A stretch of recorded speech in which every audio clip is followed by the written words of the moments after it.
బట్టలుతికిన నీళ్లు కాళ్ల మీద పోసుకుంటే పుట్టింటికి అరిష్టమా? అవుననే చెప్పాలి. మురికి పట్టిన బట్టల నీటిని అనాలోచితంగా కాళ్ల మీద పోసుకుంటారు ఆడవాళ్లు కొందరు. అలా చేయటం వల్ల పుట్టింటికి అరిష్టము. ఎందుకంటే ఆడవాళ్లు ఎక్కువ సమయాన్ని నీటిలో ఉంటూ పని చేయటం ద్వారా కాళ్లకు, చేతులకు పగుళ్లొస్తాయి. 100లో 90 మధ్య తరగతి వారు ఆ క్రింద తరగతి స్త్రీలలో ఖచ్చితంగా కాళ్లలో పగుళ్లు ఏర్పడతాయి.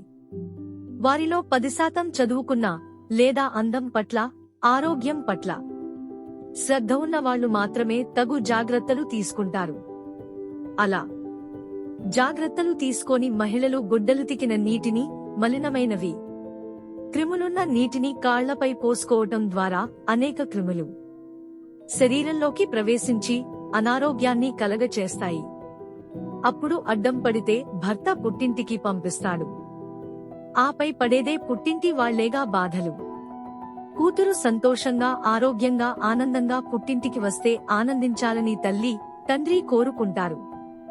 అలా కాళ్ల మీద గుడ్డలుతికిన నీరు పోసుకుంటే పుట్టింటికి అరిష్టమని చెప్తే, ఆడపిల్ల పుట్టింటి మీద ప్రేమతో చేయకుండా ఆరోగ్యంగా ఉంటుందని పెద్దలు అలా చెబుతారు.